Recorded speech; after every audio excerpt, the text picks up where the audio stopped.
Why do we meditate? Good afternoon, everyone. It is really good to be here with you today. And before we begin, I want to thank you for giving yourself this time. In the middle of a busy life, it is not always easy to pause. There are always messages to answer, things to take care of, people who need us, work that is not finished, plans that keep changing. And even when the body finally sits down, the mind may still be running.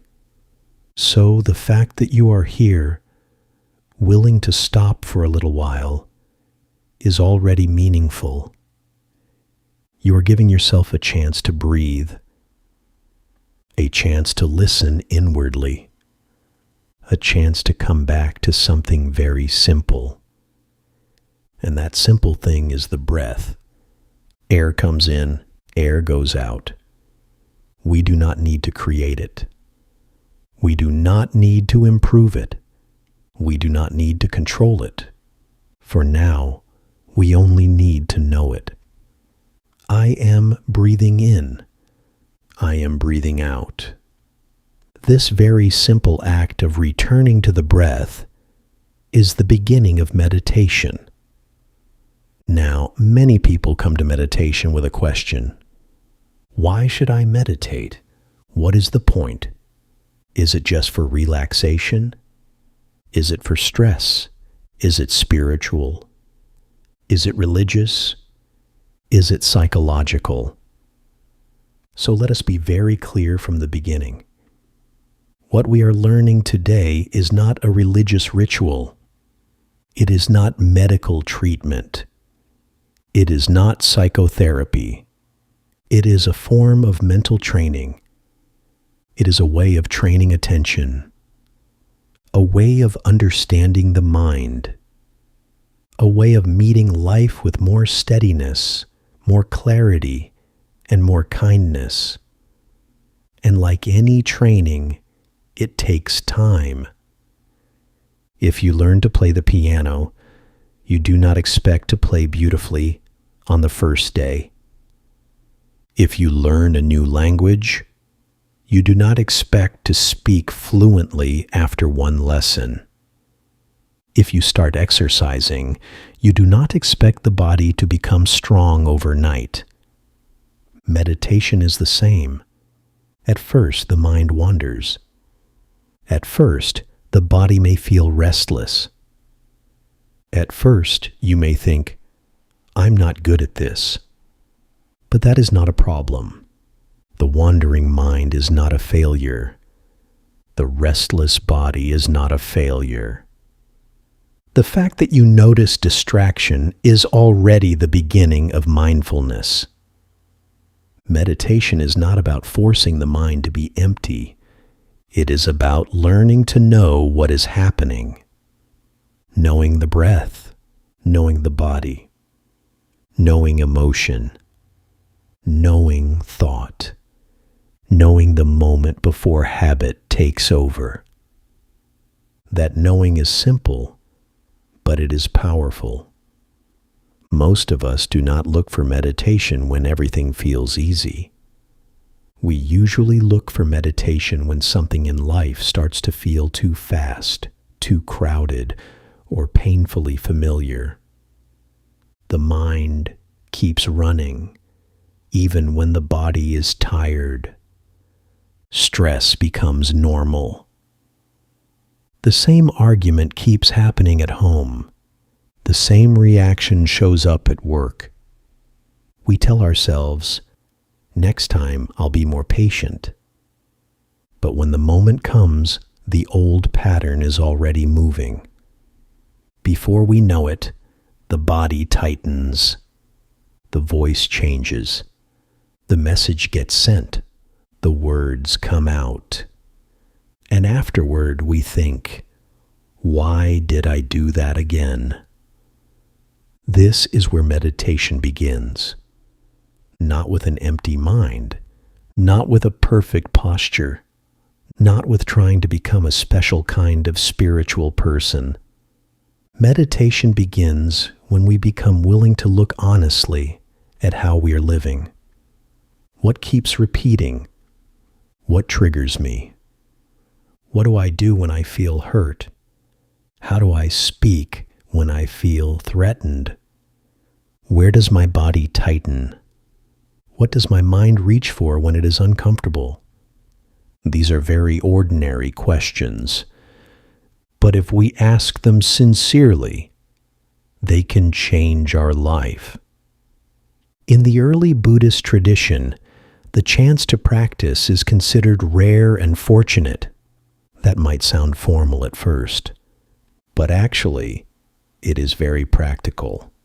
To pause and look inward, many conditions have already come together.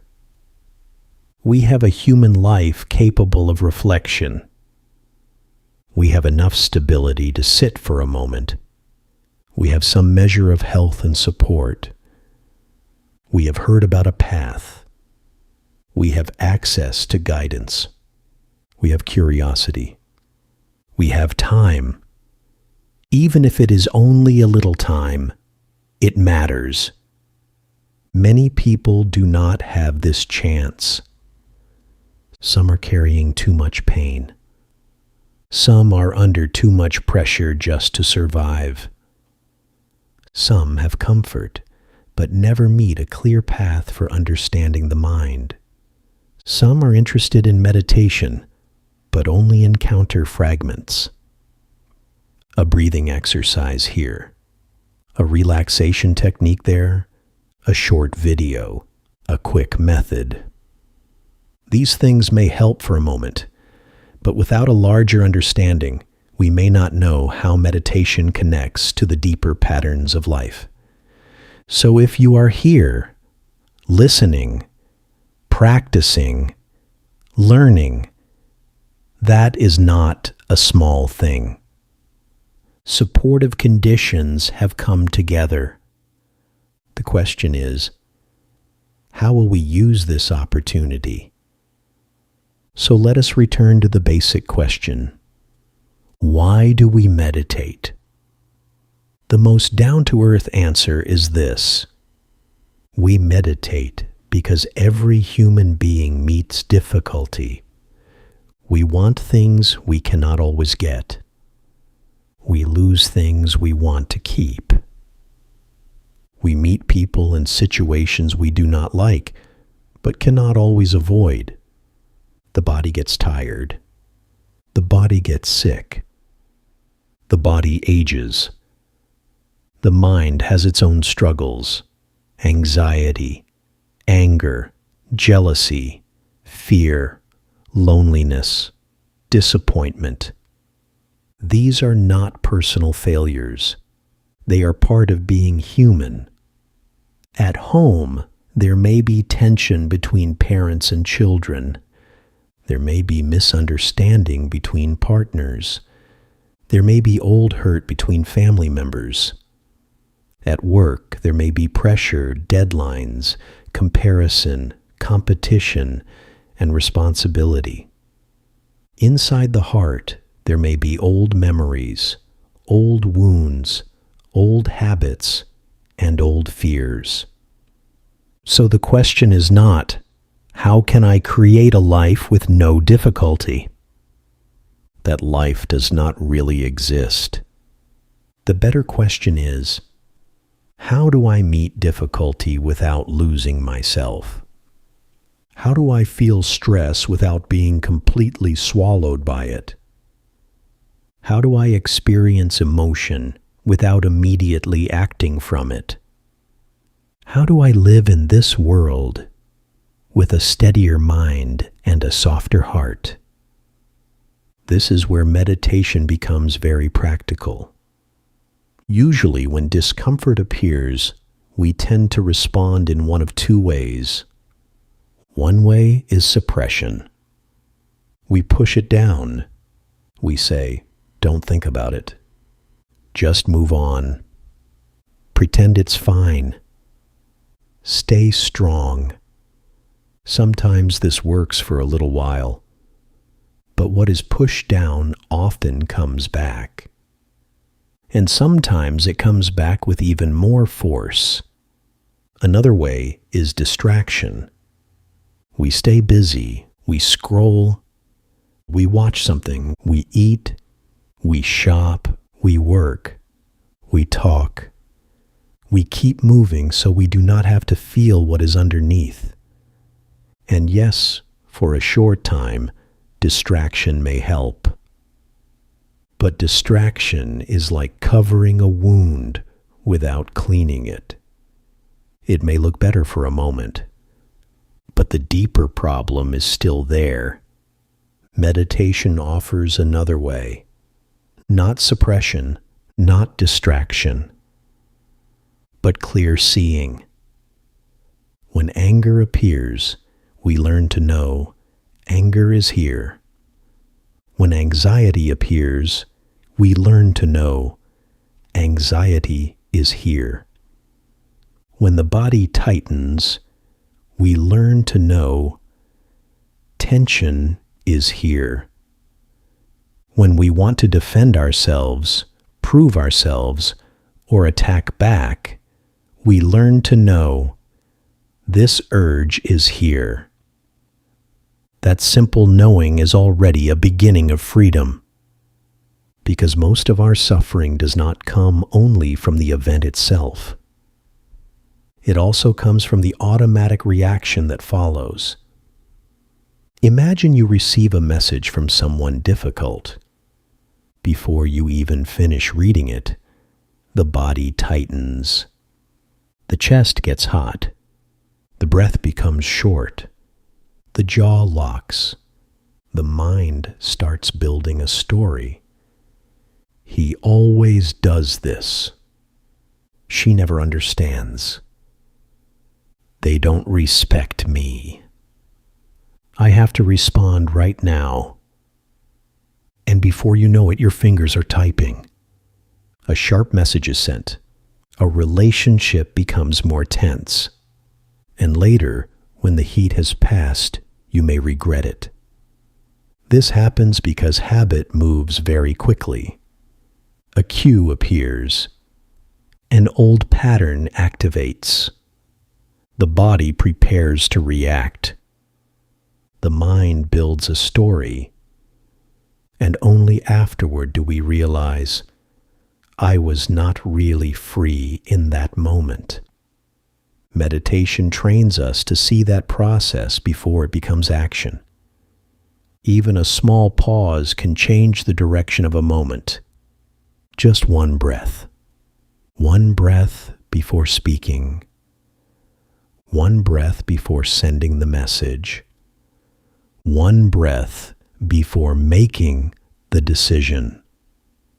That breath does not solve everything, but it creates space. And in that space, we have a choice. We can ask, is this helpful? Do I really need to say this? Am I responding from clarity or reacting from habit? Am I trying to communicate or am I trying to win? Is this action coming from kindness, necessity, or just old pain? This is not weakness. This is strength. It is the strength of awareness. In Agama-based meditation, we pay attention to the whole person. Body, speech, mind. Our habits do not live only in our thoughts. They show up in the body. We tighten, we rush, we avoid, we reach, we collapse, we move on autopilot. They show up in speech. We interrupt, we complain, we defend ourselves, we exaggerate, we speak sharply, we try to protect our pride. And they show up in the mind, wanting, fearing, judging, comparing, remembering, clinging. These three, body, speech, and mind, move together very quickly. A thought appears, the body reacts, words come out. By the time we notice, harm may already have been done. This is why mindfulness matters.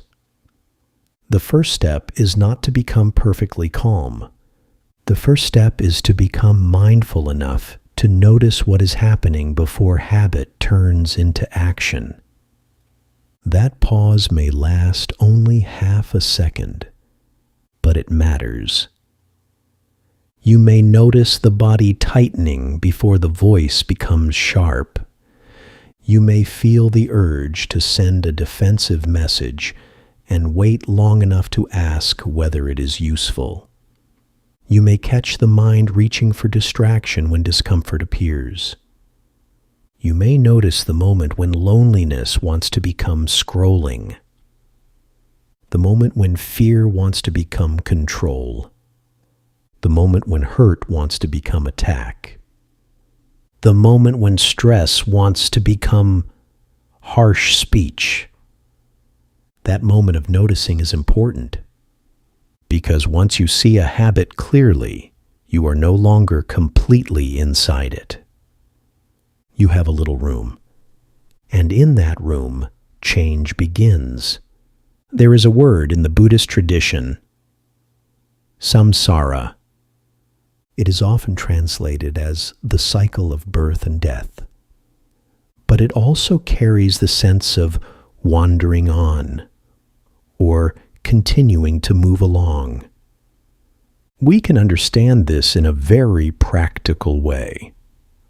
One day carries the habits of the previous day. 1 month carries the tendencies of the last month. 1 year continues the patterns of the last year. The outside details may change. A new job, a new home, a new relationship, a new phone, a new plan. But without careful attention, the inner movement can remain surprisingly familiar. The same irritation, the same fear, the same craving, the same defensive tone, the same loneliness, the same need to be right, the same escape into distraction. This is a practical way to understand wandering on. It is not only a distant doctrine about future lives. It can also be seen in the way the mind repeats suffering now. Meditation is how we begin to see that movement clearly. And when we see it clearly, we can stop feeding it. So meditation is not about leaving ordinary life behind. It is about meeting ordinary life with more clarity. Sitting quietly gives us a steady place to train, but the practice has to enter the way we speak, work, listen, eat, drive, text, and respond to others. Meditation is not only something we do on a cushion, it is a way of learning how to live. Now, if we ask, what exactly are we training? The traditional answer can be summarized in 3 areas: discipline, concentration, insight. In Buddhist language, these are often called the 3 trainings. But let us make them very simple. Discipline means we stop creating extra problems. Concentration means we train the mind to become steady. Insight means we learn to see things as they really are. These are not religious commandments. They are not abstract ideas. They are practical skills that any human being can train and benefit from. Let us look at each one. First, discipline. When people hear the word discipline, they may think of rules, restriction, or punishment. But in meditation practice, discipline means protecting our life from unnecessary suffering. Life already has enough difficulty. We do not need to create more through careless actions, harmful speech, or unwise choices. Think about it. In a moment of anger, we say something cruel. Later, we regret it, and the relationship suffers. In a moment of greed, we take what is not ours. Later, guilt, fear, or conflict appears. In a moment of indulgence, we lose clarity. We speak carelessly. We act carelessly. We make choices we would not make with a clear mind. These are ways we create extra problems on top of the problems we already have. Discipline helps us prevent this. Traditionally, 5 simple principles are given as guidance. We try not to intentionally harm. This helps us cultivate compassion and respect for life. We try not to take what is not given. This builds honesty and trust. We try to be responsible and respectful in relationships. This prevents confusion and emotional pain. We try to speak truthfully and avoid using words as weapons. Because words can heal and words can hurt, we try to stay clear-minded. Because a clear mind makes better choices. Again, these are not just religious ideas. They are practical training principles. When our actions become cleaner, the mind becomes lighter. When the mind is lighter, meditation becomes easier. If we sit down to meditate after lying, hurting, manipulating, or speaking harshly, the mind will not feel peaceful. It will replay. It will justify. It will worry. It will defend. But when we live with more care, the mind has fewer disturbances. So discipline is not there to control us. It is there to protect peace. Second, concentration. Most of the time, the mind is scattered. It jumps from one thing to another. Work, family, money, health, messages, plans, memories, regrets. What might happen tomorrow? What someone said yesterday? The body is here, but the mind is everywhere. A scattered mind may be very busy, but it is not necessarily clear. Sometimes we cannot even listen to someone properly because the mind is already preparing what to say next. Sometimes we read the same page 3 times and still do not know what it says. Sometimes we lie down at night, but the mind keeps working, solving, replaying, worrying. This is a mind without a stable home. Concentration gives the mind a place to rest. And in meditation, one of the simplest and safest places to rest is the breath. At first, the mind will run away constantly. That is normal. The practice is simply this. Notice when the mind wanders and gently bring it back, again and again. Not with anger, not with shame, not with the thought, I'm bad at meditation. Every return is the practice. It is like training a small puppy. The puppy runs away. You do not punish it. You gently bring it back, again and again. Slowly, the puppy learns. Slowly, the mind learns. There is another image. Imagine a glass of muddy water.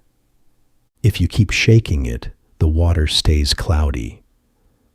But if you set the glass down and leave it still, the mud slowly sinks. The water becomes clear by itself. The mind is similar. When we keep shaking it with thought, reaction, worry, and distraction, it stays cloudy. But when we give it a steady place to rest, agitation begins to settle. Clarity appears. Not because we forced clarity, but because we stopped disturbing the water. This is concentration. It gives us a firm ground to stand on when life feels stormy. Third, insight. When the mind becomes steadier, it does not only feel calmer, it also sees more clearly. We begin to see that thoughts are just thoughts. Feelings are just feelings. Emotions are not solid things. They arise, they change, they pass. Anger may feel huge when it appears.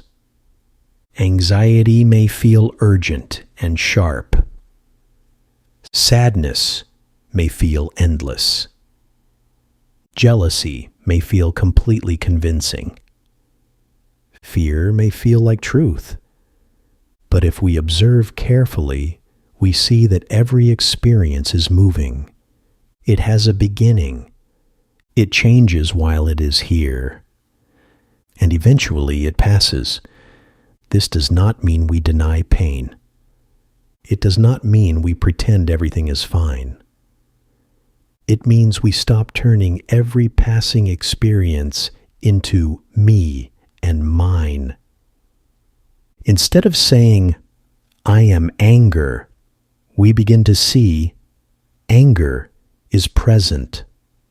Instead of saying, "I am anxiety," we begin to see anxiety is moving through the mind. Instead of saying, "I am broken," we begin to see pain is here and it is asking to be known. That shift is small but very important. It gives space. It gives perspective. It gives freedom. All emotions are like clouds in the sky. They appear, they change shape, they move, they disappear. The sky does not have to fight the clouds. It does not have to hold on to the beautiful clouds. It does not have to push away the dark clouds. It simply allows them to be seen. In the same way, mindfulness helps us know experience without becoming trapped by it. This is insight, not just thinking about life, not just analyzing everything, but directly seeing how experience works. So discipline, concentration, and insight support each other. Discipline reduces unnecessary trouble. Concentration steadies the restless mind. Insight reveals the changing nature of thoughts and emotions. Together, they form a path of real transformation. Not through belief alone, but through direct practice and experience. This brings us to another important point. Meditation is not based on blind belief. You do not have to accept it just because someone says it. In ancient wisdom, learning is often described in 3 steps: listening, reflection, practice. First, listening. We hear correct guidance. We read trustworthy words. We learn where the direction is. Second, reflection. We think about it. We ask, does this make sense? Can I understand it? Can I see how this relates to my life? Third, practice. We actually apply it. We sit. We breathe. We observe. We bring mindfulness into daily situations. Then we test it directly. Think of it like going to a doctor. Receiving the prescription is one step.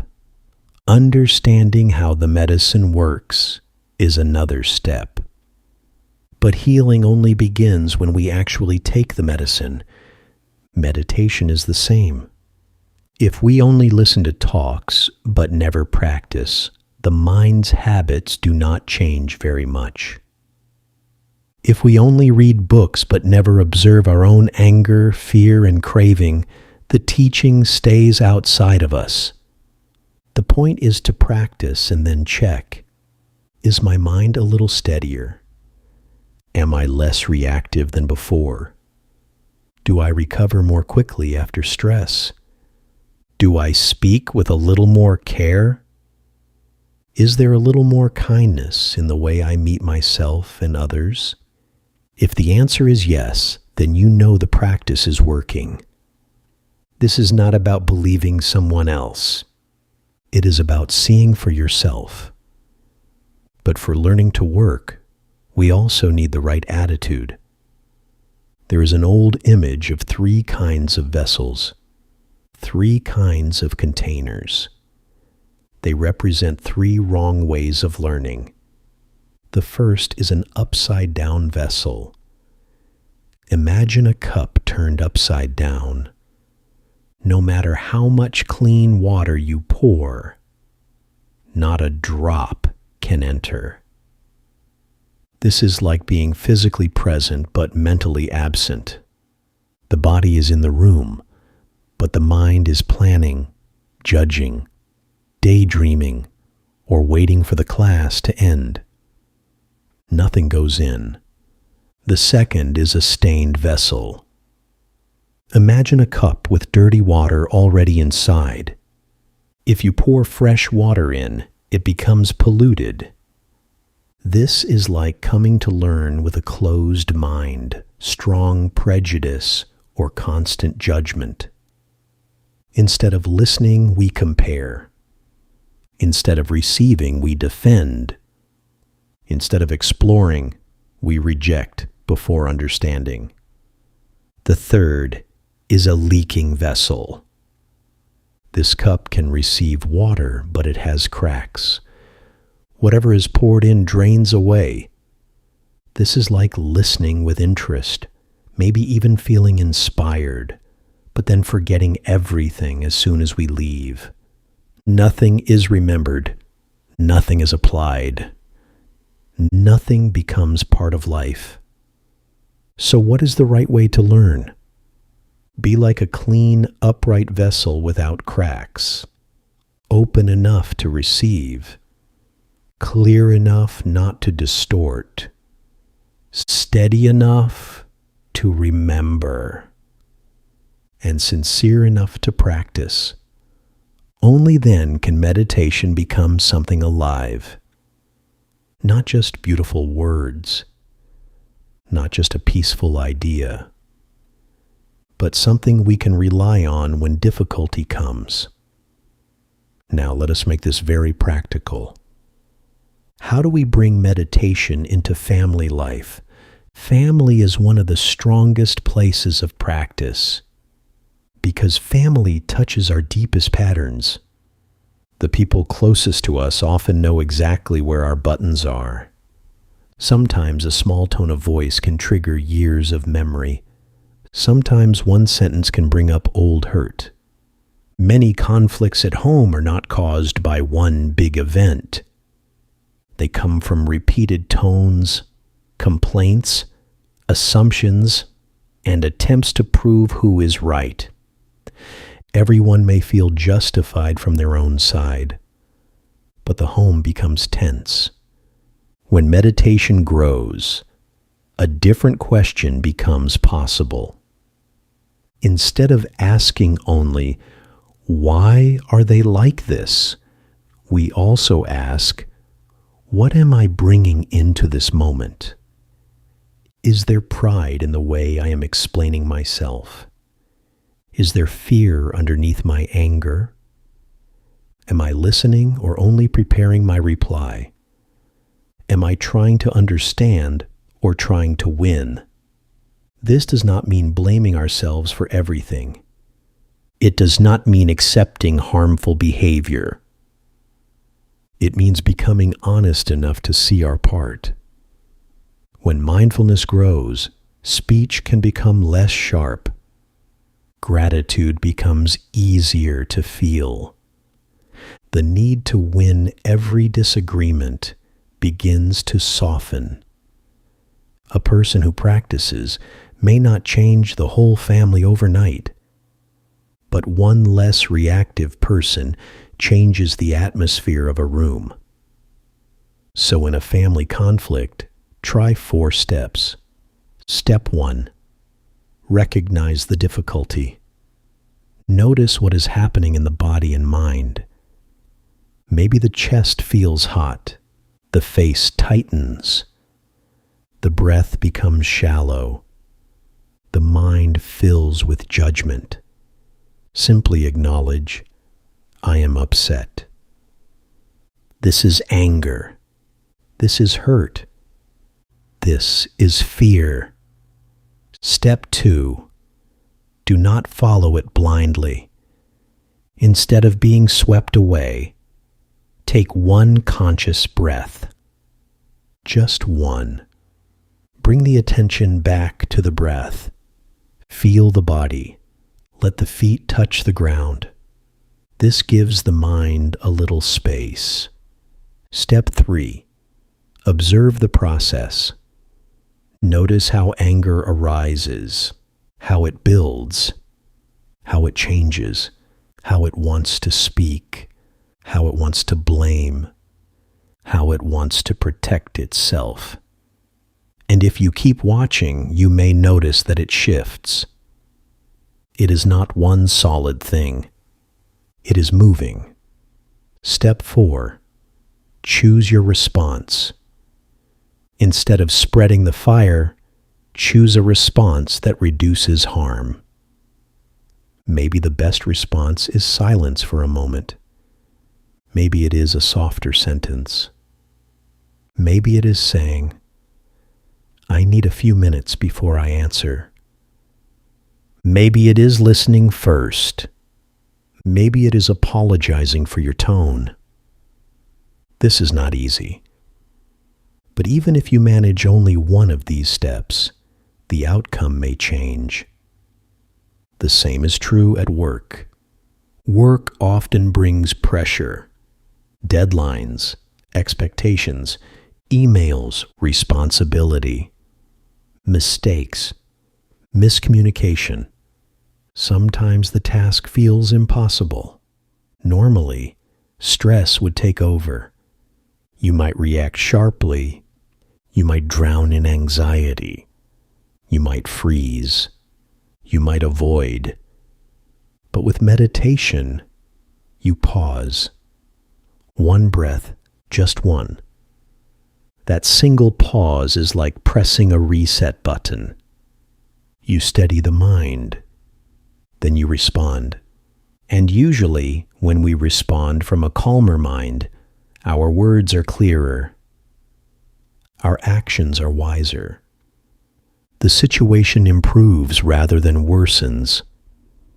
In this way, meditation becomes like a seatbelt for the mind. Life's road is always bumpy. There are twists, shocks, and sudden turns. The seatbelt does not stop the bumps, but it keeps us safe. It prevents us from being thrown around. Meditation does not remove every challenge. Family disagreements will still happen. Work pressure will still come. The body will still get tired. Plans will still change, but the inner response becomes different. A conflict at home no longer turns so quickly into a shouting match. Stress at work no longer so easily destroys your sleep. The waves are still there, but you are steadier on the boat. Meditation does not turn you into someone else. It does not erase the realities of life, but it allows you to live with more calm, more clarity, and more freedom in the middle of those realities. Now let us talk about the body. Many people think meditation is only mental, but the body is part of the practice. Modern life trains the body into many unhealthy patterns. We sit too long. We lean into screens.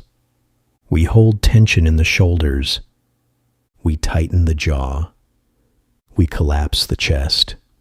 We forget how to stand naturally.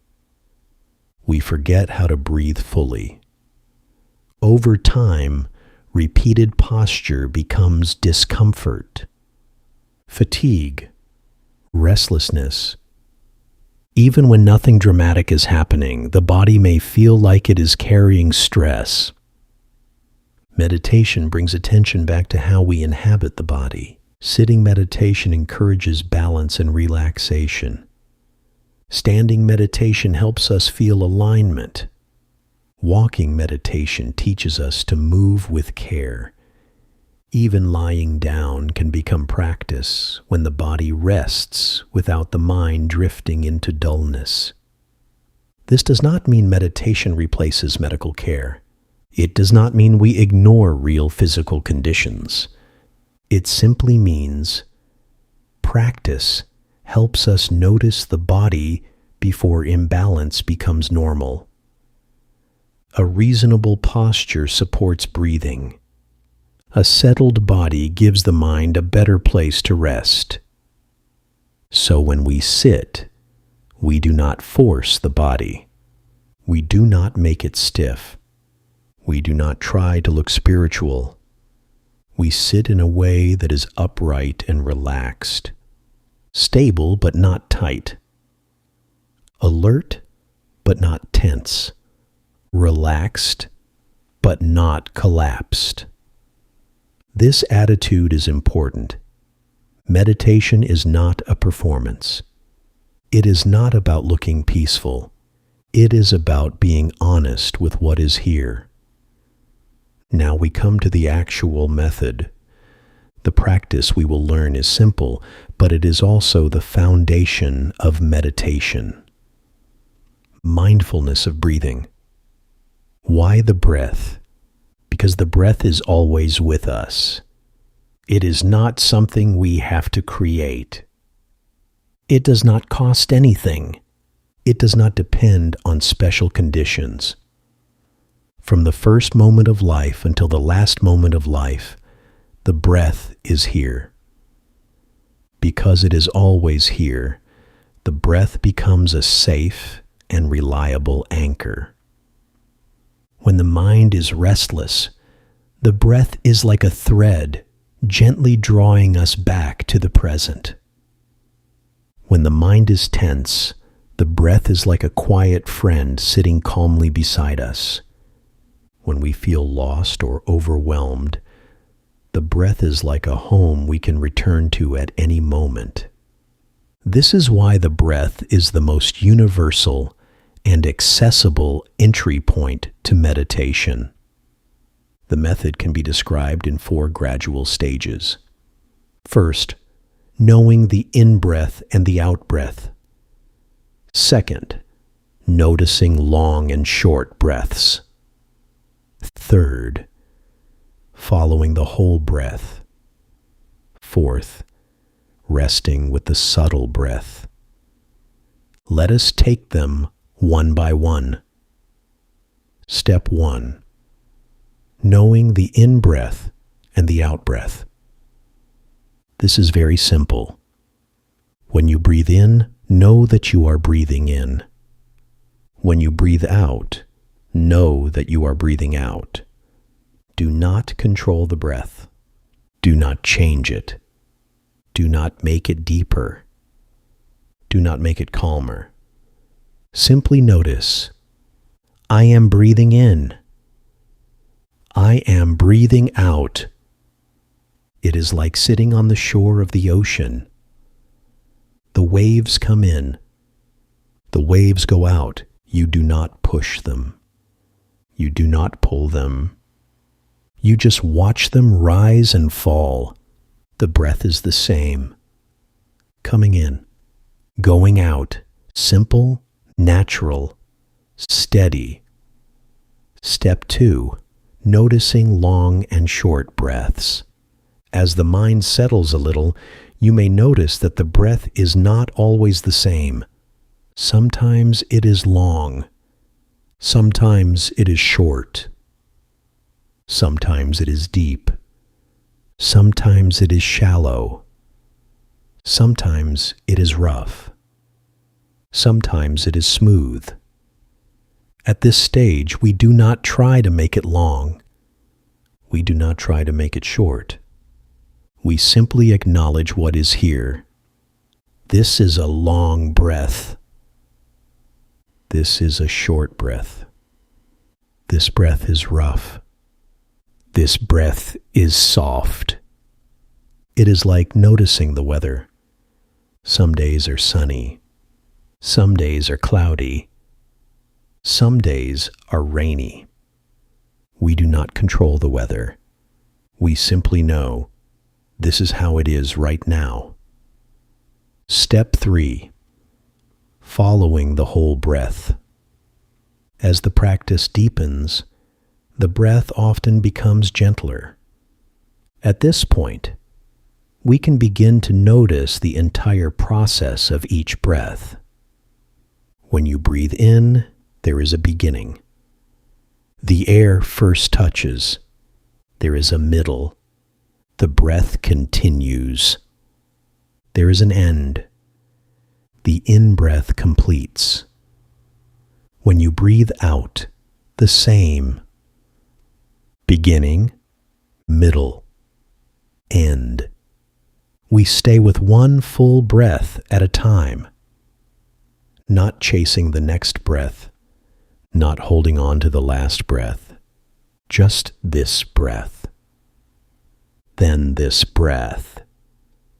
Then this breath. It is like watching a river flow. You do not only look at one drop of water, you observe the flow. In the same way, you watch each breath from start to finish.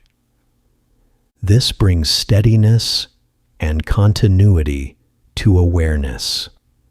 Step 4, resting with the subtle breath. When the mind becomes calm, the breath may become very fine, so fine that you may think, I cannot find it. Am I even breathing? This is common. Beginners sometimes feel uneasy at this stage, but the breath has not disappeared. It has simply become subtle. At this point, do not force it to become stronger. Do not panic. Do not search aggressively. Instead, bring your awareness to a small area below the nose and above the upper lip. This area is sometimes called the philtrum. It is the small space where the breath can be felt most delicately. Even if the breath is not obvious, keep your attention calmly there. Do not try to force a sensation. Do not make the breath heavy. Just rest the mind there and know gently, I am breathing. That simple knowing is enough. With patience, sensitivity grows. Slowly, the subtle breath becomes clearer. And when the mind becomes accustomed to noticing even a very fine breath, concentration deepens. So remember these points. Keep attention gently at the area below the nose and above the upper lip. Do not wander around the body looking for stronger sensations. Do not force the breath to be heavy or obvious. Simply know, I am breathing. With time and patience, the subtle breath can be known. These 4 stages are gradual. You do not need to rush. You do not need to push yourself to jump ahead. Start at the beginning. With steady practice, the stages unfold naturally. It is like climbing a mountain. You do not leap to the top. You walk steadily, step by step. Eventually, you arrive. Now let me also say something important about the right attitude in breath practice. Watching the breath is not about chasing special experiences. Some people ask, will I see lights? Will I feel something mystical? Will something extraordinary happen? Maybe experiences will come, maybe they will not. That is not the goal. The goal is not to produce something unusual. The goal is to stay present, clear, and aware. If the breath is rough, know it is rough. If the breath is smooth, know it is smooth. If the breath is subtle, rest the mind gently and know, I am breathing. If the mind wanders, know it has wandered and return. Watching the breath is not a performance. It is companionship. The breath has been with you all your life. In meditation, you simply choose to be with it, patiently, gently, moment after moment. Now, how do we apply breath awareness in daily life? When you wake up in the morning, before reaching for your phone, take 3 breaths. Just feel the body. Notice the mind. Is it calm? Is it heavy? Is it already rushing? Do not judge, just know. During the day, pause for a few moments. At your desk, in the car, before a meeting, before answering a difficult message, before speaking in a tense conversation. Take 1 breath. Feel the body. Know the mind. Then respond. These small pauses may not look special, but over time they add up. Our awareness grows. We begin to notice before harmful action takes place. We begin to see the mental cycle. And once it is seen, we can begin to stop feeding it. This is why we meditate. Life is precious. We do not want to spend it on autopilot. We do not want to be carried through life only by old reactions. We do not want every difficulty to become another repetition of the same suffering. Meditation helps us wake up inside the life we already have. Not somewhere else, not later. Here, now, in this breath. So now, let us bring all of this into practice. Please sit comfortably. Let the spine be upright, but not stiff. Relax the shoulders. Relax the face. Relax the jaw. Let the hands rest naturally. You may close your eyes gently, or keep them slightly open, looking downward. Feel the body sitting here. Feel the contact with the chair or cushion. Feel the feet on the ground, if they are touching the ground. Let the body arrive. Let the mind know. For these few moments, there is nowhere else to go. Now bring your attention to the breath. Do not control it. Do not adjust it. Just know it. Breathing in. Know that you are breathing in. Breathing out. Know that you are breathing out. Air comes in. Air goes out. Simple. Natural. If the breath is long, know it is long. If the breath is short, know it is short. If the breath is clear, know it is clear. If the breath is subtle, Stay gently aware. Let the attention rest around the area below the nose and above the upper lip. Just feel the breath as it touches. If the touch is faint, that is okay. Stay soft. Stay patient. Stay aware. Now, thoughts may come. That is okay. You do not need to fight them. Know that thinking is happening. Then return to the breath. Sounds may come. That is okay. Know that hearing is happening. Then return to the breath. Body sensations may appear. Warmth, coolness, pressure, itching, tightness, comfort, discomfort. That is okay. Know that sensation is present. Then return to the breath. There is nothing extra to do, just knowing. One breath, then another breath. In this moment, you do not need to become someone else. You do not need to solve your whole life. You do not need to fix every problem right now. Just return. Return to the body. Return to the breath. Return to this moment of clear awareness. If the mind wanders 10 times, return 10 times. If it wanders 100 times, return 100 times. Every return is practice. Every return strengthens mindfulness. Every return is a moment of waking up. Now feel the breath again. Breathing in. Breathing out. Let the body be still. Let the mind soften.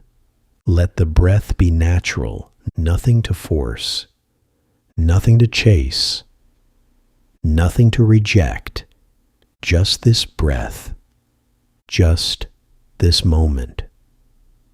Now, before we close, let us remember why we practice. We meditate because life is uncertain. We meditate because difficulty comes to everyone. We meditate because the mind can be trained. We meditate because habits are strong, but they are not fixed. We meditate because one breath can interrupt an old pattern. We meditate because speech matters. Relationships matter. Attention matters. This life matters. We meditate not to escape life, but to meet life more clearly, not to become cold or detached, but to become more awake, more steady, more kind. The practice begins with something very small. One breath, one pause, one moment of knowing. But from that small beginning, a different way of living can grow.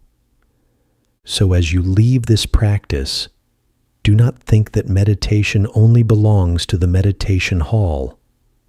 Take it with you, into your home, into your work, into your conversations, into your phone use, into your stress, into your joy, into your ordinary day.